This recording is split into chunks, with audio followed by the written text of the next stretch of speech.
For years, they told us it was impossible. And they said we couldn't stop the invasion.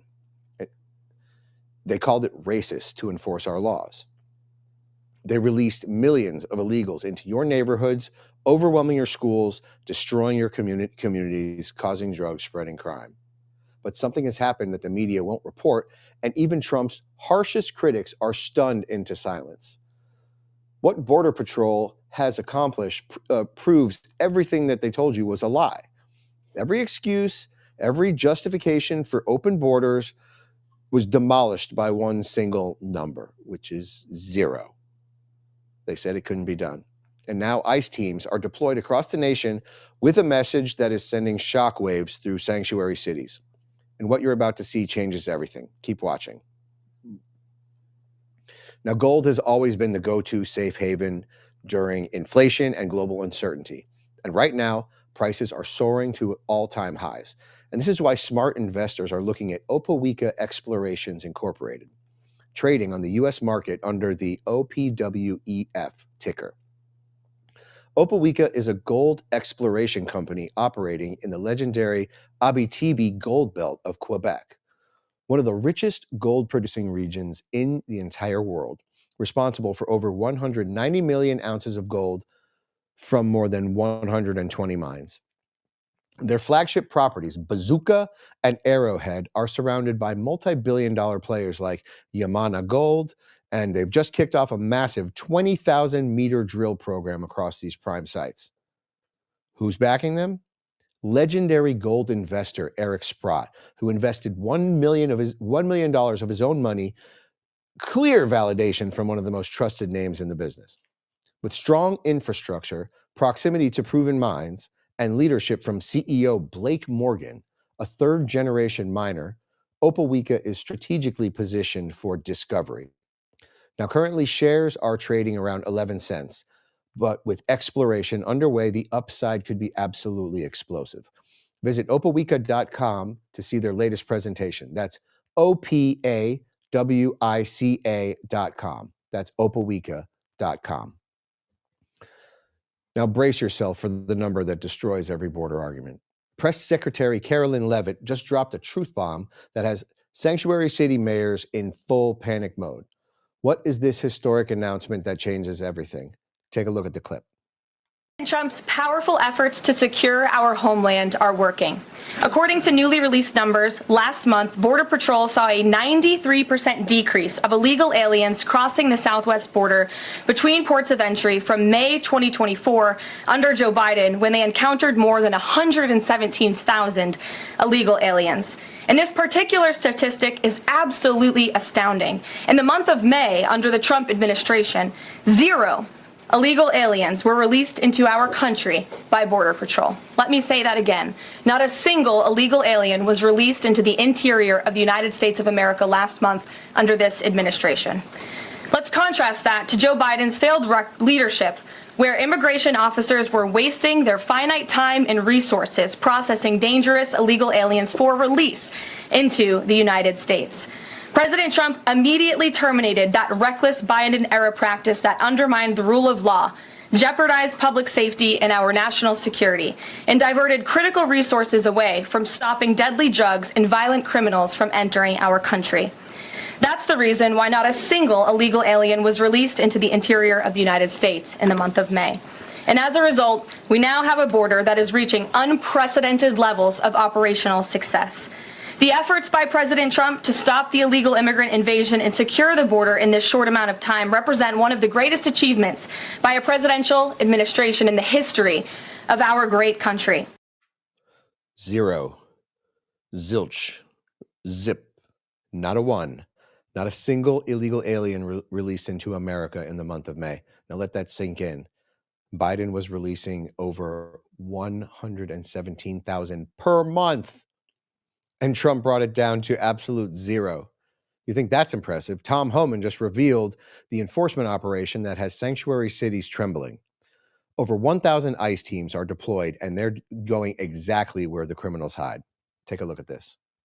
I say we're enforcing immigration law every day. We got over 1,000 teams on the streets every day across this country. And right now they're concentrating on sanctuary cities, so that's where the problem is. They knowingly release public safety threats, illegal aliens to the community every day. So that's why we're sending more resources to sanctuary cities.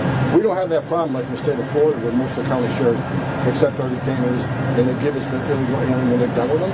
So we got to concentrate where we know they're being released in the street. So that's why we're sending more resources to sanctuary cities to take the public safety threats off the street. The sanctuary cities thought they could harbor criminals forever. And now they're ground zero for the largest enforcement operation in American history. This is absolutely groundbreaking. But here's what really terrifies the left. Acting ICE Director Todd Lyons just announced that nobody is off limits anymore. Watch him explain the new reality that has illegal aliens self-deporting by the thousands. I can tell you that under this administration, the entire portfolio of immigration and customs enforcement is open. We no longer turn a blind eye to someone just here in the country illegally. And in terms of the car washes and the vegetable fields, are you finding MS-13 gang members there? We have found gang members. We have found convicted criminals there at the location, but we've also found people that are conducting ID fraud, tax evasion. MS-13, ICE is going to find you. And not just MS-13, because, we like to talk about, well, they didn't break any laws. Well, actually, they did. That's the important thing to remember here, is that if you are here illegally, you already broke the law. So the free ride is basically over. And for those who won't leave voluntarily, DHS just made them an offer they can't refuse. Take the money and run, or face consequences. Take a look.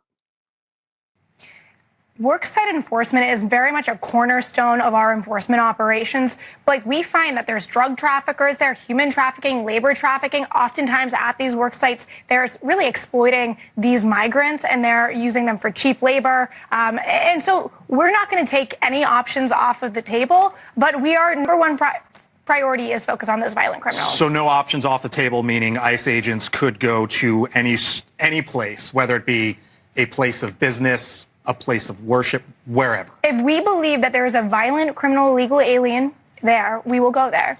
And I guess what would you tell those who are not violent, illegal criminal aliens? I'm so glad you asked this, because the best, safest option for them is to take advantage of the CBP Home app. We are offering those in this country illegally $1,000 and a free flight to head home and then potentially come back the legal right way. But if they don't leave now, they could be arrested, they could be deported, and they will never be allowed to return to this country. So we really encourage everyone who is here in this country illegally, self-deport now. It's the safest option for you. That's a spectacularly generous and merciful deal. And I truly hope that some people take advantage of it. You can either stay get caught, arrested, deported, and banned for life, or you could take $1,000, get a ride home, and maybe have the opportunity to come back. And this is totally generous on the part of the president. He doesn't have to do that.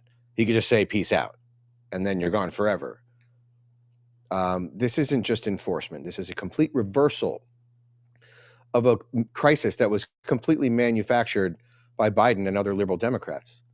Under Biden, Border Patrol wasted time processing criminals for release. They turned our officers into welcome wagons and drivers, taxi drivers for MS-13. They made an absolute mockery of our sovereignty, and it ends with Trump.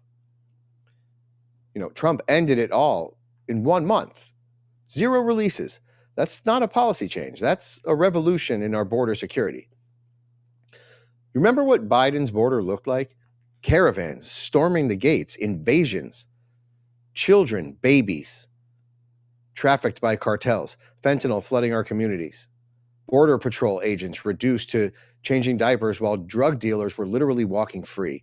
And now, operational success at levels that we've never seen in record time. A 93% decrease in illegal crossings. Sanctuary cities under siege by federal law enforcement, criminals running scared. The message is crystal clear. America is closed for illegal business. We are no longer a dumping ground for the world's criminals. We're no longer sacrificing our children's safety for political correctness. Now, every parent who worried about their kids' school being overrun is vindicated. And every worker who lost their job to illegal labor is vindicated. Every victim of illegal alien crime, violently and otherwise, are finally going to get a semblance of justice. Now, if you got value from this report, tap subscribe. My final thought is next. This is the biggest untold story of America. 0 illegals released in May. And think about what that means. Every rape, every murder, every overdose caused by Biden's catch and release is now preventable. For 4 years, Democrats flooded our communities with criminals, and they called you racist and xenophobic for having any objections or even any feelings about it whatsoever. They sacrificed your children's safety and their voter replacement scheme for a voter replacement scheme. Now Trump has proven that it was all a lie. The border can be secured. Criminals can be deported. Our sovereignty can be restored. And all it took was a little political gumption, the will to put Americans first. But here's what keeps me up at night. Sanctuary city mayors are still defying federal law, still protecting violent criminals, still putting illegals before citizens. My question, should sanctuary city officials be arrested for harboring criminals? Yes or no? I think everyone knows what my answer is going to be, but you can drop your answer below. And remember, real patriots wear their values. Grab your next news gear at the link in the description.